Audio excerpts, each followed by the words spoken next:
Je vous invite à vous abonner et à déclencher la petite cloche des notifications, puis de cocher sur l'onglet Toutes pour recevoir une alerte lors de la publication de nos nouvelles vidéos.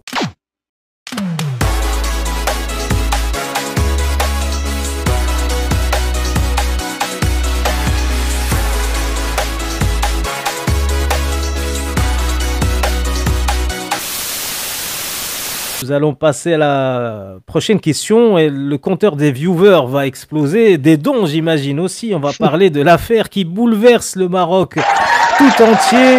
L'affaire Hamza, mon bébé. On dirait que c'est Michael Jackson qui va surgir de je ne sais où.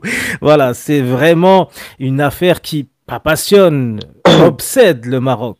Voilà, donc c'est quelque chose d'incroyable. Tout le YouTube marocain est submergé par cette affaire-là, Hamza mon bébé. Donc parlons maintenant, si vous le voulez bien, de l'affaire Hamza mon bébé. Donc jamais affaire n'aura autant suscité de remous et de passion chez les Marocains, et même au-delà. Nos amis du monde arabe, tunisien, algérien suivent aussi de très près cette tragicomédie. Quelle vision avez-vous de ce petit fait divers qui commence à avoir des relents d'affaires du siècle? Non, mais vous savez que avant que vous m'en parliez, moi, cette affaire, j'entendais parler, mais je m'y suis jamais intéressé, en fait. Ça m'a jamais intéressé. D'ailleurs, même Dounia Batma, en tant que starlet ou je sais pas quoi, ou qu'artiste, moi, je la connais pas, je sais même pas ce qu'elle chante. J'entendais les gens dans la rue qui Dounia Batma. Je crois qu'elle avait fait un concours, c'est ça, non? Je pense, oui. Elle avait gagné un concours, je sais pas quoi. Elle n'avait pas vraiment gagné, mais bon, voilà, elle était... Mais je sais même pas ce qu'elle chante. Est-ce qu'elle chante quelque chose? Est-ce qu'elle a des titres ou elle en a pas? Je suis incapable de vous le dire. Elle fait beaucoup de reprises. Voilà, le chat commence, c'est ce que j'avais prévu. Tout le monde fait des reprises, vous savez. Vous allez dans un mariage avec des reprises, hein. Un concours de la Maria, on nous dit. Moi, je comprends pas ce phénomène. Cette Dounia Batma. Qui est Dounia Batma? Moi, je la connais pas. Enfin, je sais que elle est de la famille du chanteur Larbe Batma de.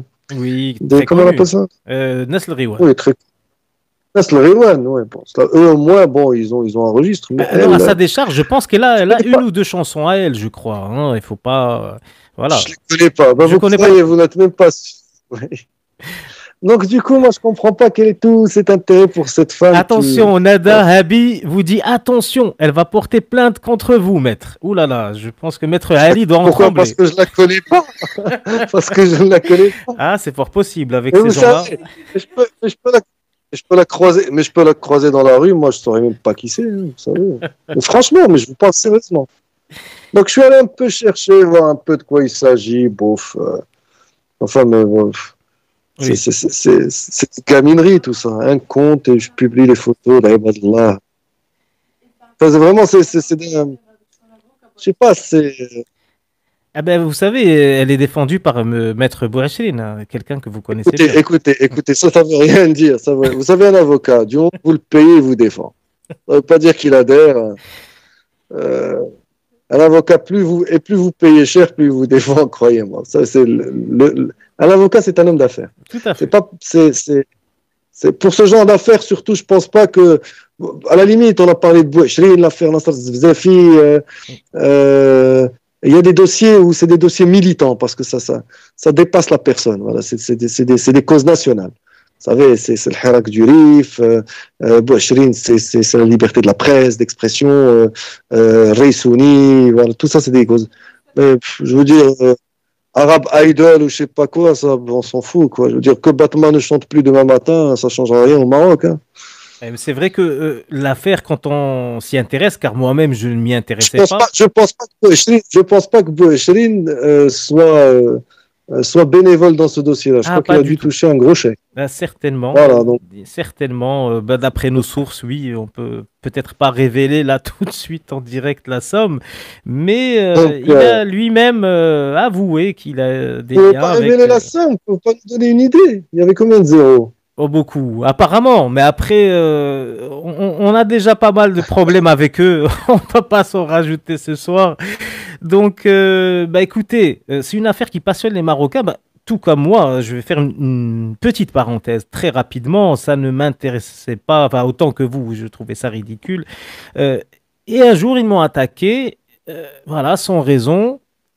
Et j'ai commencé à creuser, creuser. J'ai découvert beaucoup de choses. Donc, il y a quand même des Mm. meurtres, il y a quand même un réseau de prostitution internationale qui est tombé un peu grâce à Dounia Filali. Il y a énormément de choses, du chantage. Enfin, l'affaire est beaucoup plus sombre que ce qu'on croit et c'est pour ça que les Marocains s'y intéressent énormément, mais c'est vrai qu'il faut vraiment, vraiment s'y intéresser pour connaître tous les aboutissants de cette affaire. Mais un homme sensé, je pense, aurait la même réaction que vous. Voilà, j'aurais deux Mhm. questions un peu techniques concernant cette affaire. La première, Dites-moi. la première concerne El Madimi, le directeur du Bureau des droits de l'homme de Marrakech. Il est actuellement en prison Mhm. pour diverses raisons mineures, mais on suspecte le timing de sa détention fallacieuse, car il fut emprisonné juste avant le procès des responsables de la mafia Hamza Bébé, ce qui est très dommageable, vu qu'il était le premier plaignant et son témoignage aurait été décisif pour une inculpation équitable des accusés. Il n'a pas pu assister au premier procès à cause de vices de procédure que certains qualifient de douteux. Peut-il légalement se rattraper et présenter ses preuves et témoignages à la cour d'assises d'appel? Bah, ça dépend. Moi, je connais pas le dossier. Si c'est constitué partie civile en première instance et qu'il fait appel de la décision, oui, il peut parfaitement présenter ses preuves en appel. Mais par contre, s'il ne s'est pas constitué partie civile en première instance, en appel, il n'a pas droit à la parole. Donc, il faut qu'il se soit constitué partie civile et qu'il fasse appel. C'est les deux conditions pour qu'il puisse avoir le droit de parler en appel. Autrement, non, je crois que pour lui, ce sera grillé. Alors, on a évidemment énormément d'interrogations. Shafiq nous dit, dites-lui s'il peut me défendre si je suis incarcéré. Bah, écoutez, peut-être, je ne sais pas. Il faudra voir. On est là pour ça, vous savez, on est là pour ça. Voilà, c'est un peu le métier de maître Ali. Donc, n'hésitez pas, les amis, si vous avez des questions intéressantes sur le sujet, c'est le moment. Parce que là, je sais que vous vous exprimez sur le sujet, mais là, ce qu'on attend de vous, c'est des questions précises de droit, des questions intéressantes. Je passerai donc à la deuxième question concernant le sujet. Nous allons parler brièvement de la chanteuse Dounia Batma, adorée par certains, ignorée par d'autres, on va dire, pour rester poli, Mhm. qui est Ouais. condamnée à 8 mois de prison ferme pour complicité de gestion du compte Hamza Mon Bébé. Elle fut condamnée à Mhm. 8 mois ferme, donc, mais elle reste en 8 mois liberté. ferme, oui. On attend de son jugement.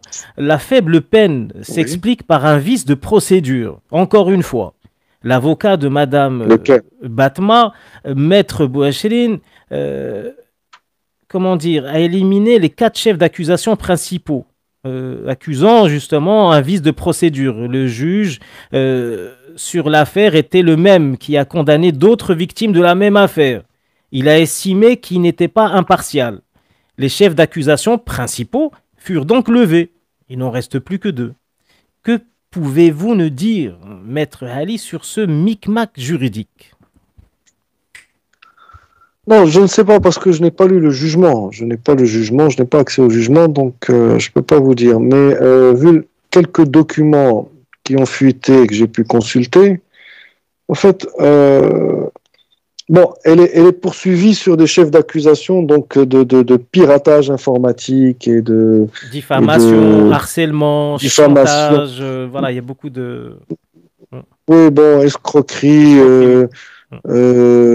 histoire un peu entretien des réseaux de prostitution, menaces sur les personnes, extorsion par les menaces de fonds.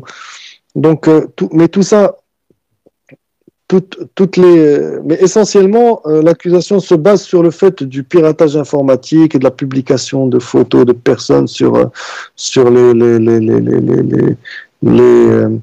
les réseaux sociaux, etc. C'est C'est des chefs d'accusation basés sur les articles 607, 3, 4, 5, 6 et suivants. C'est la base de l'accusation. Maintenant, pourquoi elle est en liberté? Parce que tous les chefs d'accusation retenus contre elle, en fait, c'est des chefs d'accusation qui emmènent vers des peines de moins de 2 ans.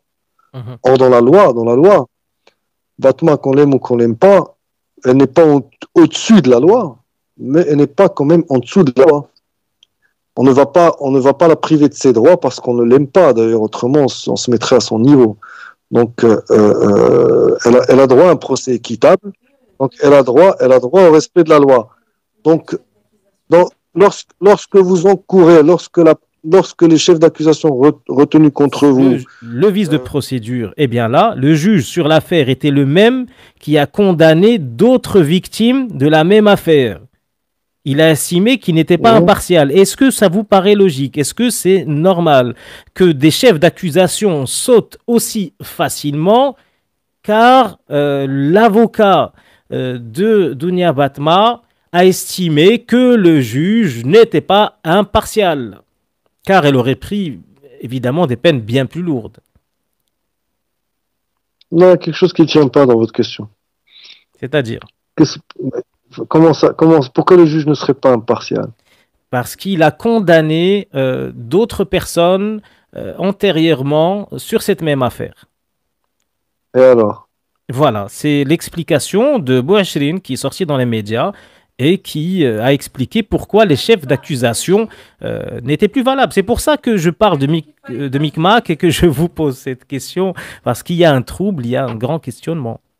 Est-ce que c'est valable comme argument?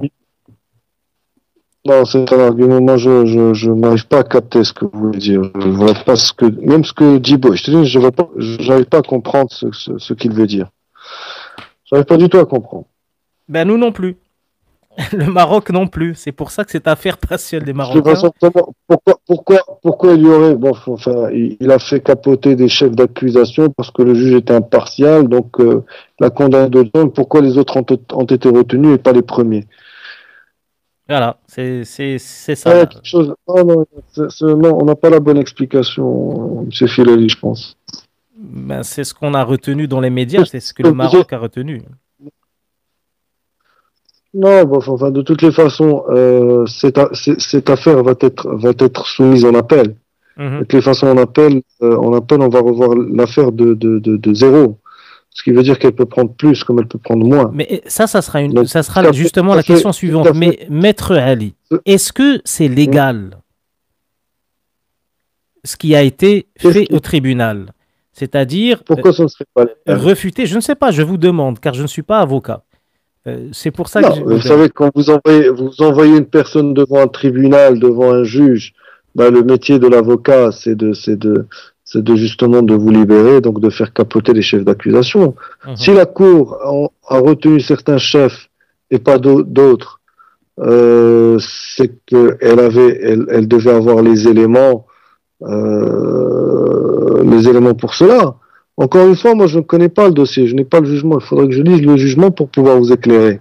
Mais que vous soyez poursuivi pour 3 ou 4 chefs d'accusation et que la Cour n'en retienne que 2, techniquement, j'ai bien techniquement, c'est possible. Que vous soyez acquitté, par exemple,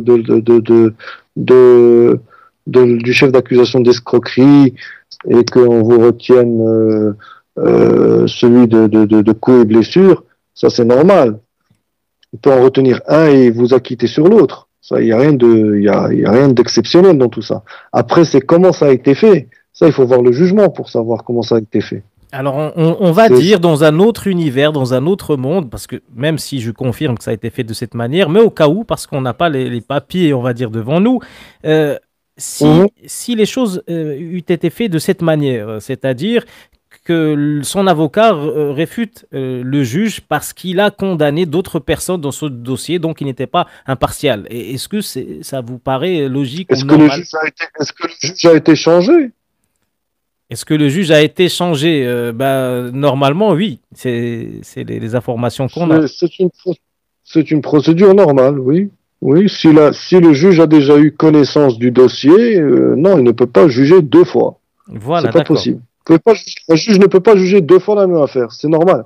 D'accord, d'accord. Donc c'est quelque chose de... Il est récusé. Bien sûr, il y a une procédure de récusation. Vous pouvez récuser un juge. Voilà. Il y a, oui, non, oui. Donc j'ai mal formulé ma question. Voilà, j'aurais pu la D'accord, là formuler. je vous comprends. Oui, non, non, non. Il peut récuser un juge parce que oui, il a déjà émis son avis sur l'affaire. Donc pourquoi vous allez plaider de nouveau devant lui puisqu'il a déjà une idée? On nous dit que c'est le même juge. Alors bon, dans le cas, parce que là c'est des questions juridiques hein, qui peuvent servir pour cette affaire et intéresser pour d'autres, et au cas où ça serait le même juge. Bah, si c'est Juge d'instruction. si c'est Oui. le juge d'instruction Mhm. qui a déjà condamné des personnes sur la même affaire. Oui. Oui, oui, oui, l'inverse aussi est possible. Oui, le juge d'instruction, oui, qui a renvoyé des personnes devant la cour peut parfaitement reprendre le dossier concernant d'autres personnes et le lier au premier. C'est aussi possible. Encore une fois, je ne peux pas vous répondre parce que je n'ai pas les éléments devant moi. Je ne peux pas vous dire ce que, je ne peux pas répondre parce que je ne sais pas ce qu'a soulevé Bouchelin. Ah oui, donc Dounendi, est-ce que ils peuvent, bon, c'est ce qu'ils ont fait. Au fait, ils ont fait tomber les preuves de Farqa al-Wataniya. Ils ont réfuté tout ce qu'a présenté la police scientifique aussi. Donc, que pensez-vous de ce fait? Donc, ça, c'est une question de Dounia. Mais bien sûr, mais un avocat est là pour réfuter les preuves qu'on amène contre son client, que ce soit le Farqa al-Wataniya, ou que ce soit le Farqa al-Jihawiya, ou que ce soit le Farqa al-Liya. C'est le métier. L'avocat, il est là pour ça. Il est là pour remettre en cause les preuves amenées par la partie adverse, donc le procureur, et donc par la police. Bah, autrement, à quoi ça sert d'avoir un avocat et se défendre? À quoi sert le procès si, à quoi servirait d'avoir un procès si on devrait se contenter uniquement de ce qu'apporte la police? Bah, pas la peine de faire un procès, on n'a qu'à les envoyer en prison automatiquement. Pourquoi faire une instruction? Pourquoi avoir un jugement? Pourquoi avoir des avocats, des plaidoiries et tout ça? Pourquoi débattre? Si si ce que fait la police suffit, bah, l'avocat est dans son rôle, est parfaitement dans son rôle dans ce cas.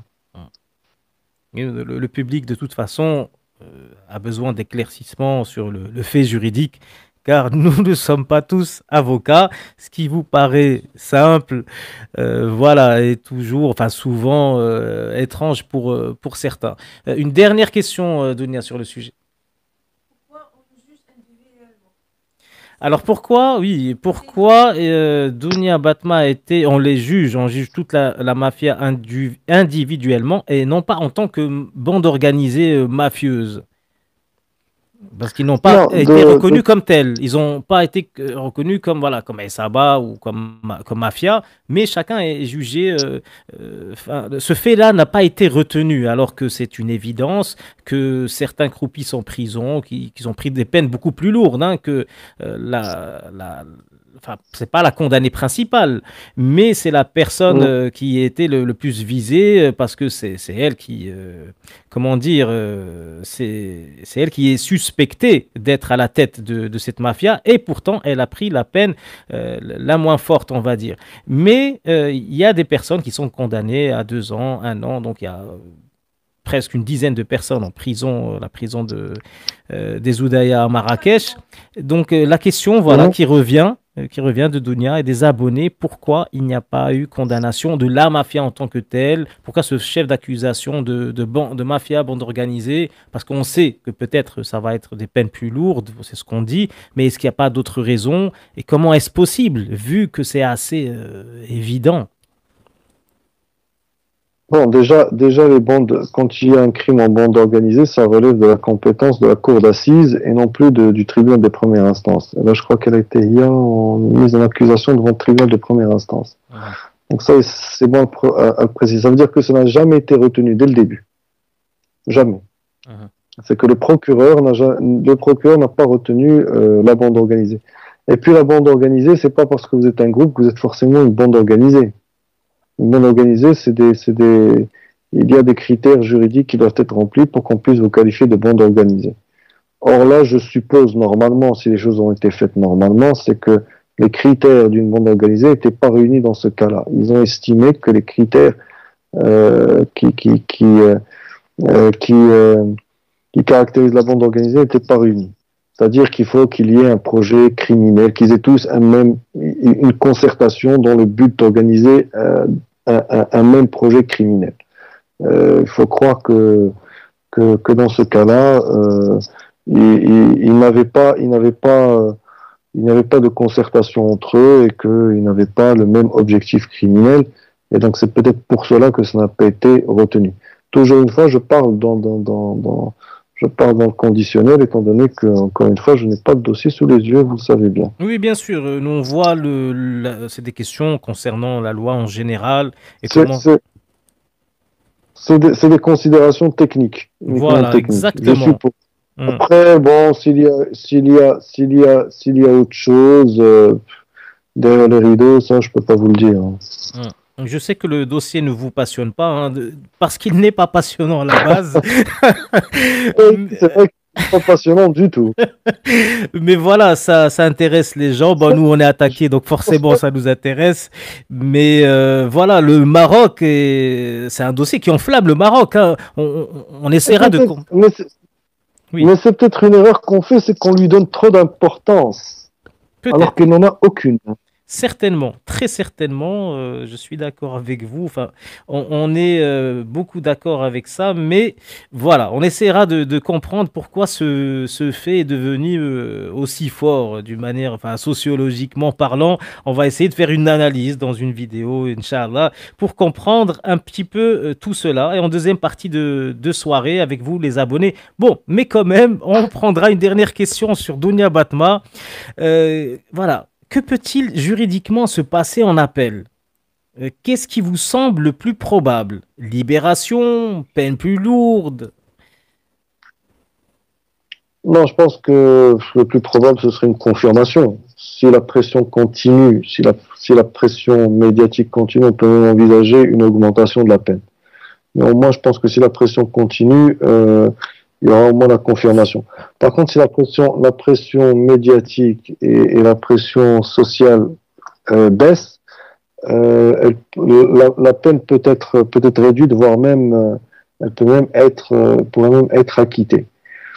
Donc, mais quel que soit le résultat en appel, si elle fait cassation, elle n'ira pas en prison parce que la cassation est encore une fois suspensive. Mais une fois qu'elle aura perdu la cassation, là, elle sera obligée de faire sa peine, elle ira en prison. Donc c'est très important ce que vous dites. Au fait, les médias ont un rôle à jouer. C'est pour ça qu'elle attaque les youtubeurs, qu'elle attaque les journalistes. Bien sûr, moi je suis persuadé que s'il y a un relâchement de la pression, la peine sera réduite peut-être à du sursis ou peut-être à la moitié. En tout cas, il y aura une réduction. Par contre, s'il y a une pression médiatique, je crois que la peine sera maintenue et peut-être même augmentée. Donc là, Maître Aliziane, vous éclairez le Maroc tout entier sur le pourquoi du comment, sur pourquoi elle attaque les youtubeurs en justice, en veux-tu, en voilà. Voilà, donc ça doit être certainement des conseils juridiques qu'elle a eu. Mais ça c'est normal, toute personne a le droit de se défendre, hein. Vous avez le droit de vous défendre, elle a le droit de se défendre, tout le monde se défend avec ses moyens, c'est tout. Non, mais ce que vous devez savoir, c'est que je suis là. C'est qu'il y a une bande organisée de gens malfaisants qui